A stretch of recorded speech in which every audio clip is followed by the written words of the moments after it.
नमस्कार मित्रांनो, जय महाराष्ट्र। महाराष्ट्राच्या राजकारणामध्ये मोठी खळबळ, चांगलीच मोठी चर्चा रंगली।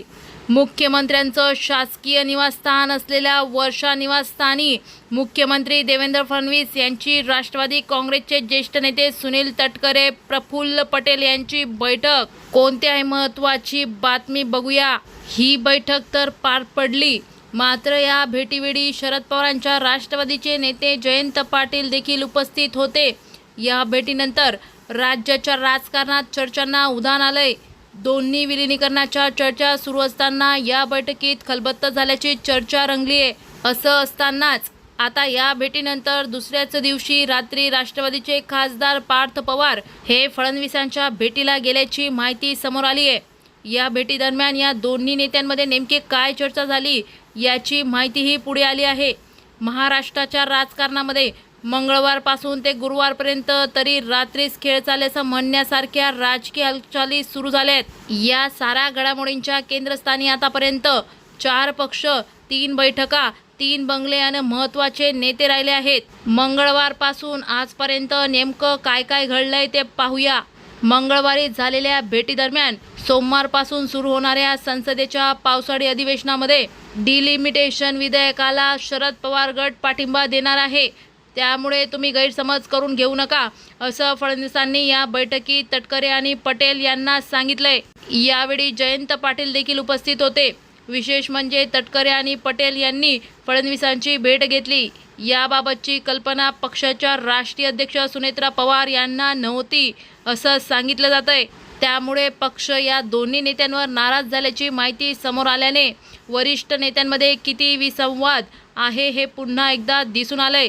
मात्र या घडामोडींदरम्यान अचानक बुधवारी सुनेत्रा पवारांनी या दोन्ही नेत्यांना भेटीसाठी बोलावून घेतलं होतं। बुधवारी दुपारी सुनेत्रा पवार यांनी तटकरे यांना देवगिरीवर बंगल्यावर बोलवून घेतले।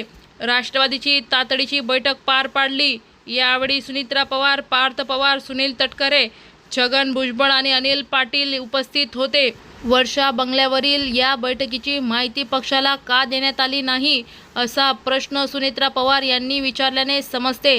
यावर तटकरे यांनी स्पष्टीकरण देताना डिलिमिटेशन बिलाला पवार गट पाठिंबा देणार हे सांगण्यासाठी आम्हाला बोलवण्यात आलं होतं असं सांगितलं। मग याबाबतची माहिती का दिली नाही असा प्रतिप्रश्न तटकरेंना विचारण्यात आला। देवगिरीवरील ही बैठक झाल्यानंतर बुधवारी रात्री उशिरा पार्थ पवार यांनी मुख्यमंत्री देवेंद्र फडणवीस यांची वर्षावर भेट घेतली। या भेटीच्या निमित्ताने मुख्यमंत्री देवेंद्र फडणवीस यांच्या वतीने पार्थ पवार यांना निश्चिंत राहण्याचं आश्वासन दिलं।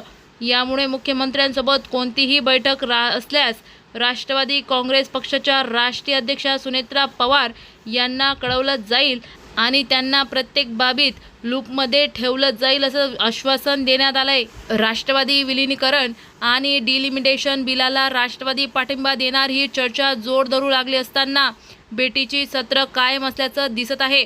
काल रात्री जयंत पाटील आणि जितेंद्र आव्हाड यांनी नंदनवरवर उपमुख्यमंत्री एकनाथ शिंदे यांची भेट घेतली। शिंदेंच्या भेटीचे कारण अद्याप स्पष्ट झालेलं नाही। माझ्या वैयक्तिक कामासाठी ते भेटले होते असं पाटील म्हणाले होते। नगर विकास खात्यातील आणि माझ्या काही वैयक्तिक कामांसाठी एकनाथ शिंदे यांची मी भेट घेतली। नगराध्यक्षांच्या अपात्रतेसंदर्भात अपील केल्याचंही त्यांना कानावर घातलं असं जयंत पाटील म्हणाले। तरी राजकारणाच्या पडद्याआड नेमकं काय घडतंय आणि रात्रीच कोणता खेळ चालतोय याचं गुपित तर नक्कीच उघडं होईल। मित्रांनो, ही बातमी ऐकल्यानंतर तुमच्या मनात येणाऱ्या प्रश्नांचं तुम्ही स्पष्टीकरण मांडू शकतात। भेटूया पुढच्या वृत्तवाहिनीमध्ये। तोपर्यंत जय हिंद, जय महाराष्ट्र।